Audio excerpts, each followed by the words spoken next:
महान फिलोसोफर प्लेटो का कहना था कि एक समझदार इंसान सिर्फ तभी बोलता है जब उसके पास कहने के लिए कुछ होता है, लेकिन वहीं एक नासमझ और बेवकूफ़ इंसान इसलिए बोलता है क्योंकि उसे बस बोलना होता है। इवन आचार्य चाणक्य ने भी कहा था, जिस व्यक्ति ने यह समझ लिया कि क्या, कब, कहाँ और कितना बोलना है, उस व्यक्ति को सफल होने से कोई नहीं रोक सकता।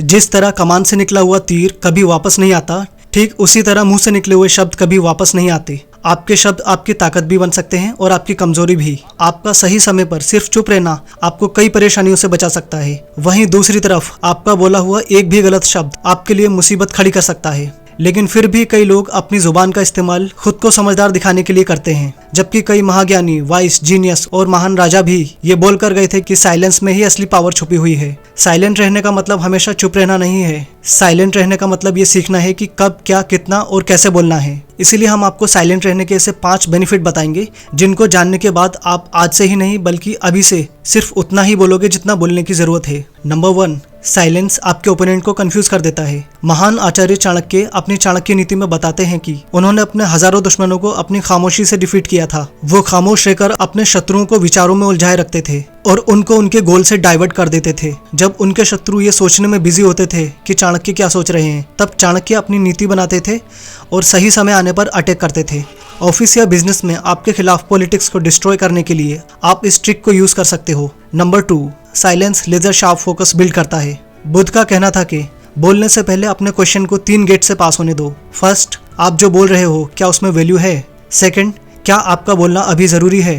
थर्ड, क्या इन शब्दों से कोई डिफरेंस क्रिएट होगा? इन 3 सवालों का जवाब आपको किसी से बात करके नहीं मिलेगा, बल्कि जब आप साइलेंट स्टेट में होंगे तब आपका फोकस इन सवालों पर जाएगा और आप बेटर वर्ड्स को चूज करना सीख पाओगे। साइलेंस और फोकस दोनों एक साथ आते हैं। अगर आप सोच सकते हो तो बोल नहीं सकते, और अगर बोल रहे हो तो सोच नहीं सकते। बोलना और सोचना दोनों कभी एक साथ नहीं हो सकता। नंबर 3, साइलेंट रहने वाले लोगों की सभी रेस्पेक्ट करते हैं। नेल्सन मंडेला को दुनिया भर में एक महान लीडर माना जाता है। इसलिए एक दिन किसी ने उनसे पूछा, आपने एक ग्रेट लीडर बनना कहाँ से सीखा? जहां उन्होंने बताया कि वो अपने फादर के साथ ट्राइबल मीटिंग में जाया करते थे। नेल्सन मंडेला के पिता एक ट्राइबल चीफ थे, जहां वो बताते थे कि वो जब भी अपने पिता के साथ मीटिंग में जाते थे तो उन्हें वहां की 2 चीजें याद रहती थी। पहली ये कि मीटिंग में सभी लोग एक सर्कल बनाकर बैठा करते थे, और दूसरी वो कहते हैं कि my father was always last to speak, यानी मेरे पिता हमेशा सबसे आखिर में बोलते थे और जितना जरूरी होता था सिर्फ उतना ही बोलते थे। कम शब्दों में ज्यादा समझाने से आपके शब्दों की वैल्यू बढ़ जाती है और लोग आपकी रिस्पेक्ट करते हैं। नंबर 4, साइलेंस लोगों का अटेंशन खींचता है। अगर आप कभी किसी ग्रुप सिचुएशन या किसी मीटिंग में रहे हो या क्लासरूम में बैठे हो तो आपने ये जरूर नोटिस किया होगा कि कैसे साइलेंस लोगों का अटेंशन ग्रैब कर लेता है। जब टीचर बोल रहा होता है या लेक्चर दे रहा होता है तो अचानक आपका माइंड भटक जाता है। आप इधर उधर देखना या अपने दोस्तों से बात करना शुरू कर देते हैं। पर जैसे ही टीचर बोलना बंद करता है और आपको बात करते देखकर चुपचाप आपको नोटिस करता है तो आपका ध्यान अपने आप उस साइलेंस पर चला जाता है। आपके ब्रेन में एक सिग्नल जाता है, कुछ तो हुआ है, ये टीचर चुप क्यों हो गया। ये चीज हमारी डेली लाइफ में हर जगह होती है। कई बार आपके फ्रेंड्स आपकी बातों पर खास ध्यान नहीं देते, लेकिन जब आप उनसे बात करना बंद कर देते हैं तो वही लोग आपसे आकर पूछते हैं, क्या हुआ, आजकल बात नहीं करते?